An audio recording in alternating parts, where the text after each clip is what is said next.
Good morning to all of you. आज हम लोग मौलिक अधिकारों का वर्गीकरण को पढ़ेंगे। पिछले क्लास में हम लोग मौलिक अधिकारों पर चर्चा किए थे, कैसे कैसे मौलिक अधिकार संविधान का तीसरे भाग में इसे ऐड किया गया, कब से इसकी मांगों को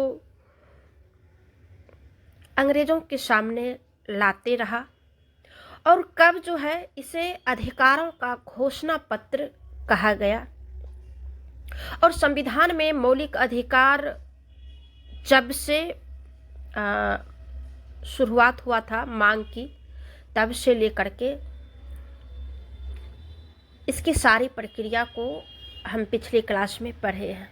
साथ ही मौलिक अधिकारों की विशेषताओं को भी पढ़े थे कि आखिर मौलिक अधिकार इतना इम्पोर्टेंस क्यों है, इसकी क्या विशेषता है जो इसका इतना महत्व है लोगों के अधिकारों के बारे में। तो सबसे जो इम्पोर्टेंस था कि मौलिक अधिकार की विशेषता क्या है, वो भी हम लोग पिछले ही क्लास में पढ़े। आज हम मूल अधिकार जो है, जो आर्टिकल 12 से लेकर के 35 तक हमारे संविधान के भाग 3 में दिया गया है, इसे हम पढ़ेंगे। मौलिक अधिकार की चर्चा तो 12 से लेकर के 35 तक में है। तो 12 और 13 में जो है ये राज्यों से संबंधित बातें करता है, राज्य की परिभाषा और राज्यों के क्षेत्र अधिकार से बात करता है। 1400 जो है 14 से 18 तक समानता का अधिकार बात करते हैं। इसको हम आगे डिटेल्स में जानेंगे कि समानता का अधिकार में कहाँ कहाँ समानता के अधिकार की बातें कही गई है।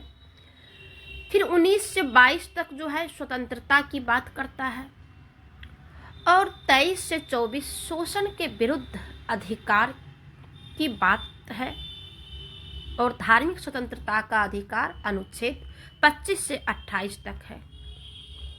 संस्कृति और शिक्षा का अधिकार 29 और 30 है और संवैधानिक उपचारों का अधिकार अनुच्छेद 32 में कहा गया है। तो इन सारे अधिकारों की चर्चा हम आगे करेंगे।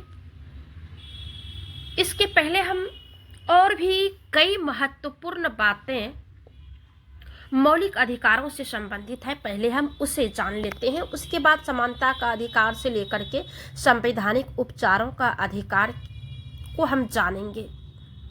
सबसे जो इम्पोर्टेंस है और यहाँ से ऑब्जेक्टिव्स क्वेश्चंस जो है पूछा जाता है कि मौलिक अधिकार निलंबित अधिकार है और वे व्यक्ति को अत्यंतिक एब्सोल्यूट शक्ति प्रदान नहीं करते हैं।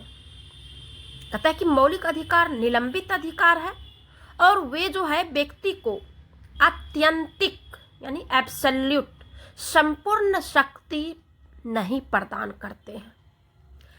जैसा कि हम लोग देख रहे हैं कि पहले संपत्ति का अधिकार भी मूल अधिकारों की श्रेणी में था, जो कि 44वें संवैधानिक संशोधन 1978 द्वारा मौलिक अधिकारों की श्रेणी से निकालकर मात्र इसे कानूनी अधिकार अनुच्छेद 300A बना दिया गया है। यानी शुरुआत में मौलिक अधिकारों को 7 प्रकार का अधिकार था, जिसमें कि 7वां जो है संपत्ति के अधिकार को वहां से मौलिक अधिकार से निकाल करके इसे कानूनी अधिकार में डाल दिया गया है। अब आगे है कि 86वें संवैधानिक संशोधन द्वारा अनुच्छेद 21